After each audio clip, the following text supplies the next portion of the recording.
Are you getting ready to launch your store? Or maybe it's already launched and you're just looking for ways to improve it? Well, today I'm going to cover 5 e-commerce mistakes to avoid when starting your online store. Hey everyone, my name is Wes Tate. Back in 2015, I started my very own online store. Since then, I've helped thousands of entrepreneurs start their online stores and develop their marketing plans. I've seen a lot of what works and also what doesn't work. So today, I wanted to share some of those tips with you. Before we get started, hit the subscribe button and click on that bell icon so that way you never miss new content. Number 1, not having a niche. This is probably the biggest mistake that I made, was I did not have a specific niche in mind. Niche marketing is so important because that's how you actually find the people that you're wanting to sell to. Not only that, you get to understand who they are, what they're looking for, and how you can meet their needs. If you don't have a specific niche in mind, how do you know what they need? If you don't have what they need, then they're not going to buy anything from you. It's this vicious circle of never fulfilling anyone's needs. Here's an example for you. Let's say you're starting an online store and you're gonna sell t-shirts. So your target audience is people who buy t-shirts. Well, that's literally everybody in the world. Every single person is buying shirts.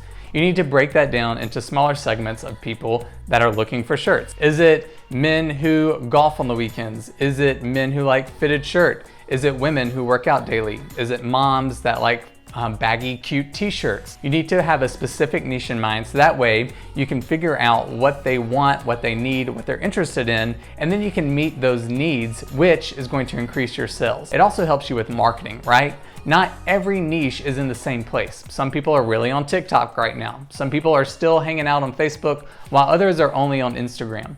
If you have your niche in mind, you can start to do your research and figure out where they are in terms of your marketing. If you're looking for ideas for a good niche market, I always say look to yourself first. Think about yourself, who you are, what you do, what niche do you fit into? You already have an inside scoop of what that niche is looking for, because hello, it's you.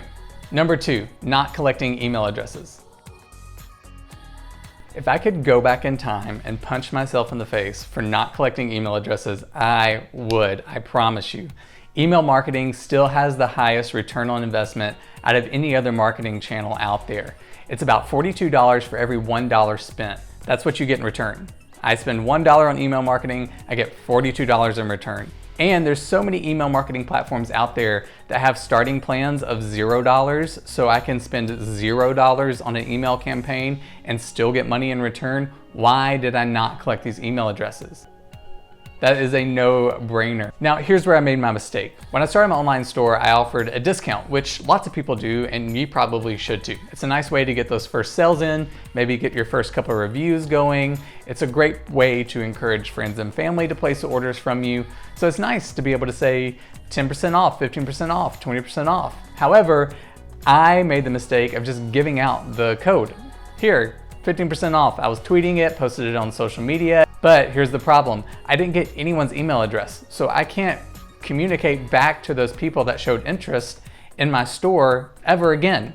They're gone. I have to hope that they sign up for my mailing list later.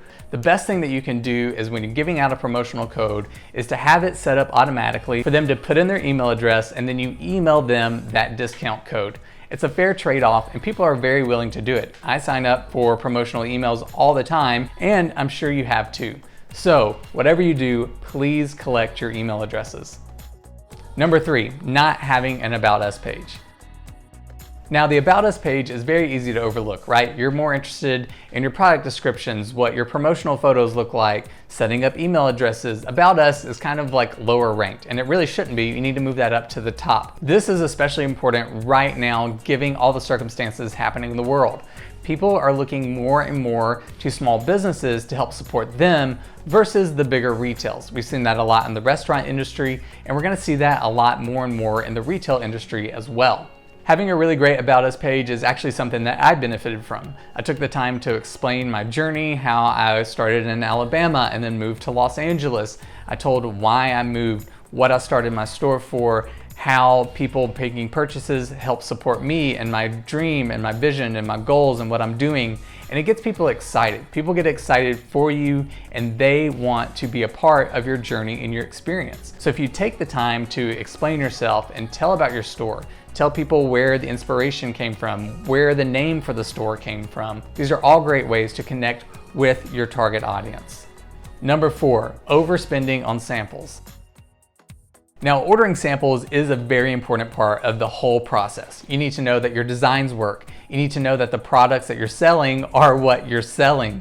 But you don't have to be obsessive about your sample ordering. This is where I lost a lot of money, especially as I was starting out. I had this great idea that I wanted to order a sample of every single product that I was selling because I wanted to make sure that I took my own photography. I wanted everything to have the same matching background. I wanted to have a model wear every shirt that I was selling. And that's great because that's what the big dogs do, right? And I want to come out swinging, showing that, hey, I'm a professional company. This is actually a real clothing brand and you should buy into it. Those are great ideas and a great place to put your goals of what you want to do. But when you're starting out and you don't have a budget, you don't have to do that.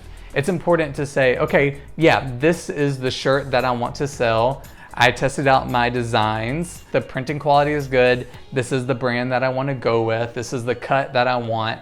And you can go from there. You don't have to buy every single shirt spending money on that. Even if you're working with a fulfillment partner that is offering discounts, it still adds up. I added pillows to my store, and even with my discount, they were like $14, $15 a pillow. I still have 5 pillows that I paid $14, $15 for, and now they're sitting in the closet in our storage section in the basement of our apartment complex because they didn't sell. I was so determined that each one had to have the same matching background. The truth is, yes, you do need to place sample orders because you need to make sure that your designs work, that the printing quality is good, that the fulfillment company you're working for are holding up their end of the deal. That is all really important to do. However, you can just check out, one shirt and go, yep, that's the brand I want to use. That's the color I want to do. Maybe you do have multiple designs, but you don't have to necessarily have 5 shirts, each with one huge design on it. You can shrink those designs down and maybe have one shirt that has all 6 designs on it, and they're just small because you just want to check and make sure the color looks good. All that to say, samples are great, but don't overdo it. Number 5, not setting up pricing tiers. Now, people love to shop. If you walk into Target, you're going to look at a shirt and then you look at the price tag and then you keep looking around. Oh, I like this shirt. What's this price tag? Sometimes you get in this mode like you're hunting, right? You go, okay, I know I'm going to buy something, so I want to get the best deal that I can. Now, what Bella Canvas suggests is offering 3 different pricing tiers. You have your good, better, and best category. You have your 3 different price points for those that also matches the quality of those. So maybe you have a tank top as good, whereas a fleece sweater would be best. Now, having 3 different pricing tiers usually ends up directing someone's eyes to the middle one.